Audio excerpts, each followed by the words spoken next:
Un escenario incluyente y abierto al diálogo. Un panel de especialistas en temas de importancia para la sociedad. Y un espacio vinculado con ideas plurales. Esto es Diálogos Públicos.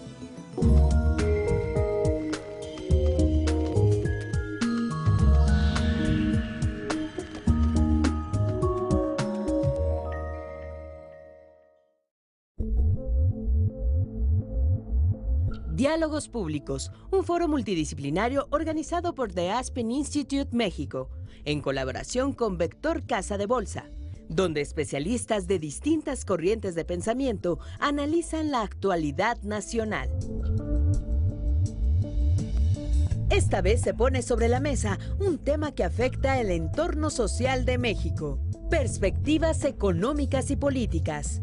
Analizar los factores que afectan las finanzas en México permite salir de la incertidumbre y debatir acerca de ello. Un especialista en temas económicos y de inversión, 3 panelistas reconocidos por sus estudios periodísticos, líderes del cambio que exponen sus recomendaciones para mejorar la política económica y social de México. Diálogos Públicos, un programa que genera visión incluyente para promover una sociedad más abierta y participativa.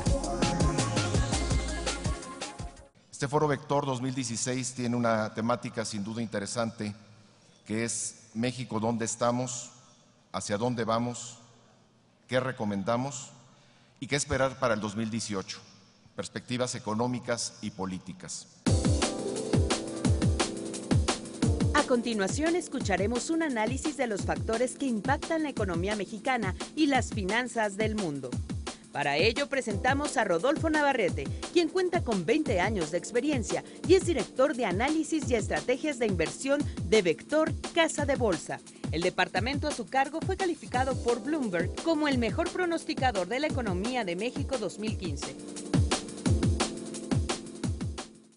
Buenas tardes. Bienvenidos a esta conferencia de actualización sobre las perspectivas económicas y financieras en México. Lo que voy a tratar de hacer es básicamente ubicar el comportamiento de la economía mexicana y de los mercados financieros en el contexto económico mundial y actual. En primera instancia, lo que trataremos de ver es básicamente el hecho de que la economía mexicana, como en pocas ocasiones en el pasado, en los últimos meses, yo diría que en los últimos años, ha estado resintiendo un conjunto de choques, la mayoría de ellos provenientes del exterior. Los más importantes, en primer lugar, un desigual ciclo de crecimiento económico en Estados Unidos que ha roto la vinculación que existía en el pasado entre México y Estados Unidos en términos económicos. En segundo lugar, la fuerte caída en los precios internacionales del petróleo que ha afectado en alguna medida las finanzas del gobierno mexicano y obviamente de la empresa líder mexicana de petróleo, Pemex. En tercer lugar, la posibilidad de la normalización de la política monetaria en Estados Unidos, que día a día, semana a semana, nos tiene con la preocupación de si el Fed americano va a aumentar o no va a aumentar finalmente las tasas de interés. En cuarto lugar, la desaceleración económica de China y el tratar de resolver el impasse económico que está viviendo este país y que tendrá que resolverlo en algún momento en el futuro. En quinto lugar, como si esto fuera poco, el proceso electoral en Estados Unidos está afectando también a la economía mexicana, fundamentalmente a los mercados financieros, al tipo de cambio y obviamente a las decisiones de inversión en el país. Y finalmente se ha agregado un factor desde hace algunas semanas atrás relacionado con el Brexit. El día de hoy ha bajado en alguna medida la presión, pero no quiere decir que no estemos sujetos a la influencia de estos factores. ¿Qué estamos esperando en función de estos elementos? Pues nosotros creemos que la economía mexicana va a crecer este año 1.8%. Es probable que el próximo año la economía crezca menos todavía.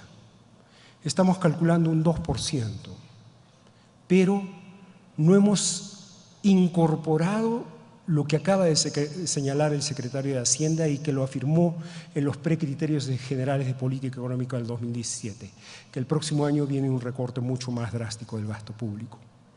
Cuando tengamos las cifras, obviamente incorporaremos y haremos las correcciones correspondientes, pero en realidad nos esperan 2 años de un crecimiento relativamente modesto.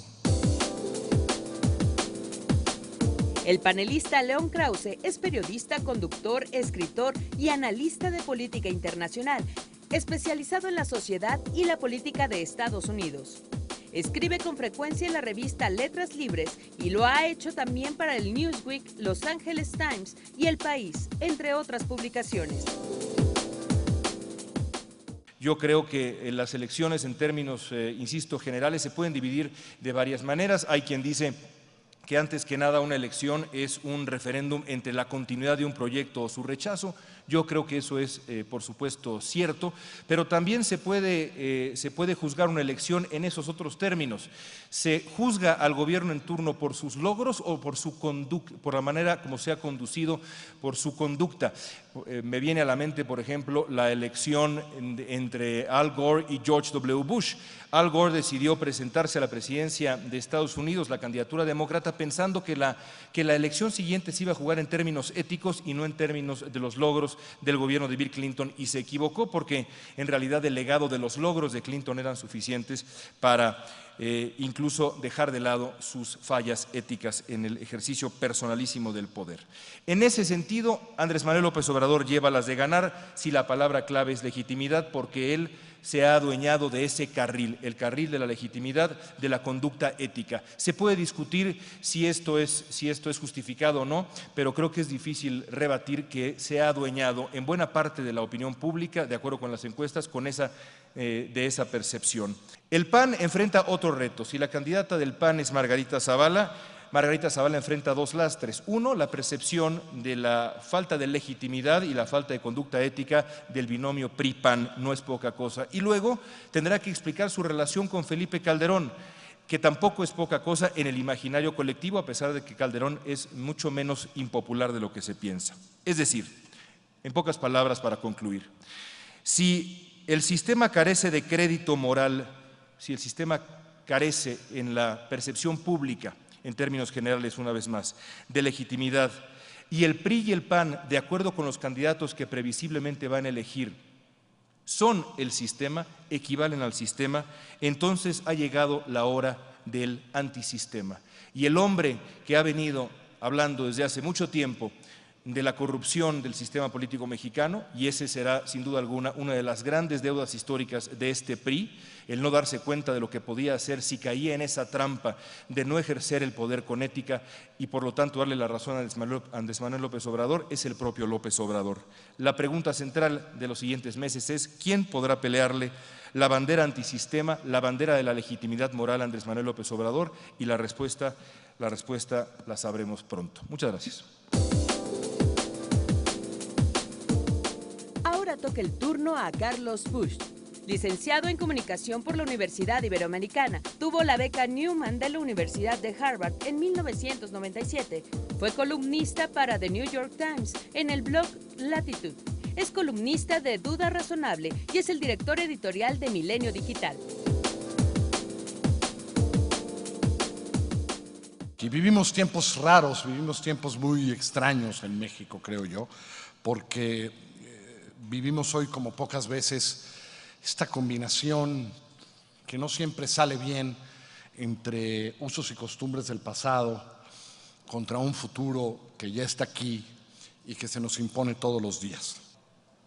En uno de los escenarios más complicados que ha enfrentado, o que por lo menos yo creo que desde aquel año terrible de 94 no habíamos visto una sucesión para un presidente tan complicado.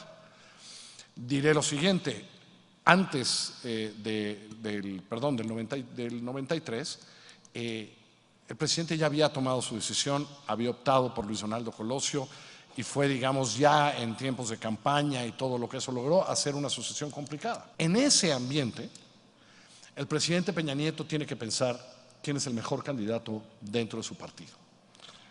Yo no quisiera ser el presidente Peña Nieto. Y no quisiera ser el presidente Peña Nieto, entre otras cosas, porque está enfrentando una situación que no ha enfrentado ningún presidente priista nunca. ¿Qué hace entonces Enrique Peña Nieto? ¿Va a hacer que renuncie su secretario de Gobernación para que tenga entonces la libertad de viajar al país y darse a conocer? Porque aunque los números de Miguel Ángel Osorio Chong están bien hoy en las encuestas, sus números de conocimiento, y siempre recuerden que las encuestas que hoy vemos, Margarita, Osorio, tal, son siempre poniéndole candidatos enfrente a la gente. Pero cuando vemos números de conocimiento, no digamos ya José Mid, que tiene 2% de reconocimiento, Aurelio Nuño, que tiene 4% de reconocimiento, o cualquier otro de estos que hoy se hablan como eso, simplemente el país no los conoce. Y lo primero que hay que hacer para ser presidente de México es que el país los conozca. Y por cierto, van a tener enfrente un rival, un adversario, que tiene niveles de conocimiento del 99% en todo el país, lo cual le ahorra bastante chamba a Andrés Manuel López Obrador. Para concluir las exposiciones, conozcamos a Jesús Silva Herzog Márquez, escritor y licenciado en Derecho por la Universidad Nacional Autónoma de México y maestro en Ciencias Políticas por la Universidad de Columbia en Nueva York. Ha sido investigador invitado de la Universidad de Georgetown y del Woodrow Wilson Center for International Scholars y es miembro de la Academia Mexicana de la Lengua. Yo creo que esas cosas, esas discusiones, el hecho de que lo estemos nosotros deliberando esta tarde, nos habla, me parece, de un sistema político que está cambiando, que ha tenido una serie de sacudidas y que está respondiendo ante nuevas exigencias y ante nuevas realidades. No es un sistema que esté petrificado, sino que está con mucha torpeza seguramente, pero está reaccionando a los acontecimientos, las demandas, las decisiones de la gente. Y yo diría que en este momento, respondiendo o tratando de responder a la pregunta que nos reúne hoy, pues para ver en dónde estamos, creo que podríamos responder que estamos en ciertos aspectos con nuevas incertidumbres que son señales de salud política, pero también con problemas que reflejan patologías muy profundas y realmente muy amenazantes para la vida en común. Yo creo que es muy positivo el hecho de que no sepamos tantas cosas que van a acontecer de aquí al año 2018. Creo que tenemos incertidumbres que son incertidumbres estructurales casi, diría yo. Creo que no nos hemos dado cuenta que en los últimos meses, en los últimos años, se han sacudido las referencias con las que podíamos nosotros encontrar cierta brújula de la política mexicana. Tenemos esas tres opciones, más tenemos una opción que surge más a la izquierda del Partido de la Revolución Democrática, que es la opción de Andrés Manuel López Obrador con Morena, con la candidatura, lo recordaba Carlos hace un momento, la candidatura pues más conocida, el hombre que más ha recorrido el país durante muchísimo tiempo y que representa efectivamente una opción antisistema que será para muchos muy atractiva. Pero no podemos decir que solamente está en esas cuatro opciones, sino que tenemos que ver cuál es la relación entre ellos. Y me parece que después de lo que sucedió hace unas semanas, pues no es tan extravagante que se discuta en el futuro inmediato una posible coalición del Partido Acción Nacional con su adversario anterior, que es el Partido de la Revolución Democrática. Eso que habría sido absurdo hace unos meses, con lo que sucedió en Veracruz, con lo que sucedió en Quintana Roo, pues me parece que es uno de los elementos de la nueva incertidumbre política, si puede conformarse alrededor del PAN una nueva coalición que sea simultáneamente contra el PRI y contra Andrés Manuel López Obrador. Yo creo en ese sentido que estas son nuevas incertidumbres, ha cambiado, se ha cimbrado el marco de referencias que teníamos, no podemos pensar la política en términos que lo hacíamos hasta recientemente, pero yo creo que hay algo que parece valioso, positivo en los últimos procesos, y es que a pesar de todo lo que maldecimos nuestro sistema político y el hecho de que nos entretenemos en el deporte de denunciar a los partidos, al Congreso, a los diputados, los senadores, los procesos electorales, pues finalmente, mal que bien, hay un mecanismo a través del cual los electores pueden castigar a los políticos. Vimos nosotros en la última elección a principios de este mes, pues quizá no con los candidatos idóneos, quizá no con las opciones que uno pudiera imaginar purísimas, pero sí hay una capacidad de castigar a los gobiernos que han tenido mayor vinculación con la impunidad, con la corrupción, con la violencia.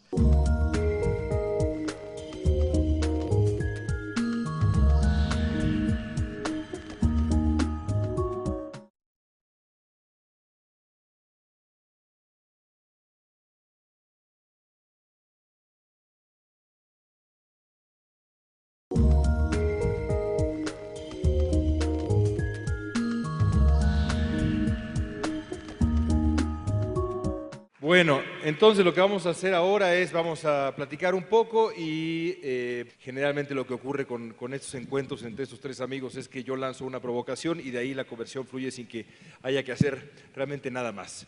Y mi provocación esta vez será esta. ¿Cuál sería la narrativa, digamos, en el 2018? Pues creo que es lo que está en disputa. ¿Qué cuento se nos va a plantear en la elección del 2018? Creo que la narración de Andrés Manuel López Obrador efectivamente tiene mucho sentido.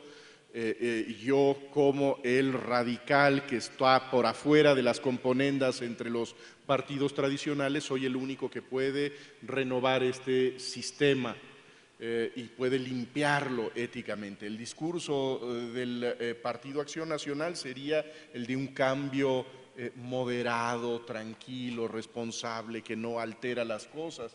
Y creo que Chucho tiene toda la razón. Yo creo que la disputa en los próximos 8 meses, 10 meses, es cuál va a ser la narrativa. Es decir, quién va a imponer la narrativa, de qué se va a tratar la elección del 18. Pero ¿te das cuenta con qué facilidad Chucho enunció y con qué elocuencia la de Andrés Manuel López Obrador y luego cada vez más difícil? Porque creo que ese es el punto central del 2018. La de López Obrador es clarísima porque además la realidad se ha alineado con él, como por cierto en otros asuntos se ha alineado con Donald Trump, quien ha dicho, los otros nos quieren agredir. Pues ahí están los otros agrediéndolo y justificando el discurso nativista. Es decir, el discurso López Obradorista es muy claro porque el PRI mismo ha funcionado a su favor. Los otros, y hablamos mucho de López Obrador, te pregunto del PAN, ¿estás de acuerdo con Jesús en el sentido de que es un cambio paulatino? Su partido de oposición favorito está de regreso, ¿no? Su vecino de confianza, su partido de oposición de confianza está de regreso, sin riesgos, ¿no? ¿Cuál es la narrativa del PAN? Pienso que eso lo tendrán que decir los estrategas del PAN, pero pienso que parte de lo que le sucedió ahora el 5 de junio es que sí se presentaron, o digamos quisieron rescatar esa vieja imagen del PAN también de, hey, yo soy la oposición decente, ¿no? Es decir, yo soy la oposición en la que puedes confiar. Que aprovecha, pero se les va a acabar, porque yo veo los negativos de López Obrador y ya son menos de los que eran hace 4 años y ya son menos de los que eran hace 6, y se aprovechan de esos negativos, ¿no? Y dicen, hey, yo también soy oposición, pero no estoy loco, ¿no? Es un poco lo que plantean, pero presentándose así, ganaron 20 y pico por ciento en Veracruz, 20% en Oaxaca. Alguien nos lo comentaba el otro día, 10% en Puebla, lo cual parece una locura. ¿Desde cuándo la izquierda gana algo en Puebla. Al rato van a ganar votos hasta en Aguascalientes, entonces sí, ya no vamos a entender nada. Lo que quiero decir es que hoy esa es la narrativa del PAN porque es, digamos, esa. Pero Margarita construye la narrativa de la mujer, por ejemplo, ¿no? Quién sabe cómo pegue y la tendrán que medir, pero Margarita podría combinar esto de estábamos mejor con Calderón, no sé cómo lo va a lograr, pero lo va a tratar de decir, y además, ¿qué creen? Soy mujer. Bueno, ha llegado el final del tiempo y mientras nos acompañan en el escenario para las preguntas, les quiero hacer una pregunta más que es más importante que cualquier otra que hemos escuchado y es solamente un sí o un no. ¿Debe irse Juan Carlos Osorio de la dirección técnica del equipo mexicano? No. Jesús, famoso experto de fútbol, ¿sí o no? Estoy de acuerdo con Carlos. Fíjate nada más. ¿Tú, León? Por supuesto que sí. Bien.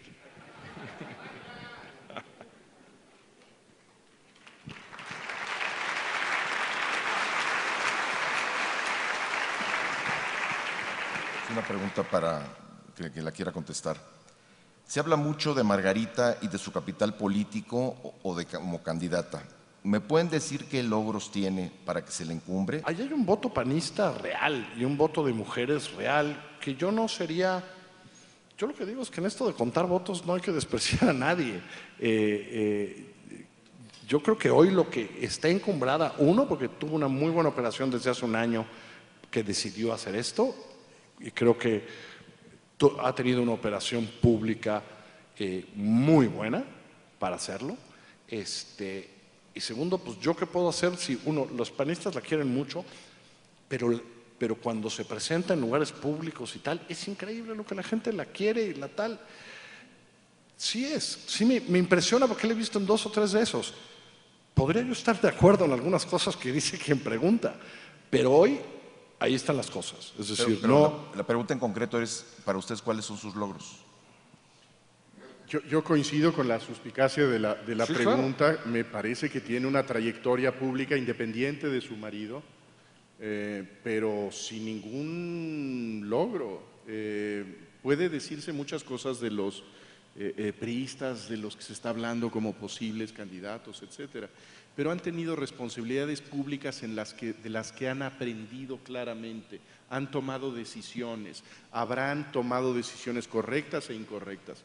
Margarita Zavala es una mujer que en su trayectoria pública no ha tomado una sola decisión de la que pueda decirnos: tomé esta decisión y logré tales cosas, conquisté tales victorias o me equivoqué. Nada. Yo coincido contigo que tiene una muy buena imagen, me parece que es una buena comunicadora y que en este momento presenta una imagen de respetabilidad y de una mujer honesta. Coincido en que no tiene una trayectoria pública en donde podamos nosotros ubicar qué decisiones ha tomado y que se haga responsable de ellas. Y es desde luego absurdo querer compararla con la candidata demócrata a la presidencia de la República, de Estados Unidos. ¿No? Dado que se puede prever un escenario en el 2018 que ustedes señalaban de que el ganador gane con tercios, ¿sería conveniente desde ahora impulsar una segunda vuelta y evitar que un presidente no sea tan legítimo ante la mayoría? Yo tengo la respuesta muy hecha. La segunda vuelta no soluciona absolutamente nada porque la segunda vuelta solo implica al presidente. Si la segunda vuelta no implica, es decir, si un presidente tiene un Congreso a cuartos, la segunda vuelta solo presidencial, de verdad me parece que soluciona muy poco. Si la segunda vuelta también involucra al Congreso, entonces estamos hablando de otra cosa. Pero un presidente que en vez de ganar con 28, gana con 51, pero tiene el 28 de diputados, o sea, ¿en serio creemos que los políticos de cualquier país van a decir, no, ya ganó en segunda vuelta con 52, ahora sí vamos a hacerle caso? Ahora sí, ¿no? El 75% del Congreso va a decir, no, sí hagámosle caso porque él ganó con el 52%. Pero no es distinto la legitimidad del mandato personal al después, al posterior proceso de gobierno? O sea, ¿no crees que un presidente que gana con la mayoría llegaría con otra aura de legitimidad en este país en donde eso ha sido, pues digamos, tan detrimental? ¿Te parece que Vicente Fox llegó con legitimidad? Bueno, mucha más que los demás, según recuerdo. ¿Cómo le fue los primeros 6 meses en el Congreso? Estoy de acuerdo contigo, pero es que yo creo que son dos cosas distintas y por lo menos comencemos con quizá lo primero, que sería garantizarle legitimidad, la percepción de legitimidad al mandato presidencial de inicio, ¿no? Mejor tener una cosa que no tener ninguna. Ese es para ti, Jesús. Frustrante que la democracia sea solo una forma de castigo, exabrupto, de frustración, y no un mecanismo de reconciliación de diferencias, ¿o no? Bueno, yo creo que si reducimos la democracia al momento electoral, tendría esa consecuencia. Y yo lo que sugeriría es que viéramos el episodio electoral como un instrumento muy modesto que básicamente sirve, que es eficaz en la medida en que es capaz de castigar. Difícilmente es un mecanismo que permite la construcción de un representante con el que nos sintamos plenamente identificados. El problema es que pensemos que la democracia tiene que ver solamente con ese día en que hacemos una cola y ponemos una X en un dibujito. Creo que deberíamos plantearnos una noción más exigente, más integral del proceso democrático, que incluye, más allá de los paréntesis electorales, un involucramiento en la vida en común, en la vida en el vecindario, en la escuela, en distintos espacios, y yo creo que eso es lo que hemos dejado atrás. Sigue siendo México un país con muy poca densidad asociativa, cooperativa, de vinculación de intereses y de valores entre miembros de la sociedad civil que se encargan de participar en los asuntos que comparten. León, Carlos, Jesús, muchísimas gracias por su participación, por su intervención. Gracias a todos ustedes.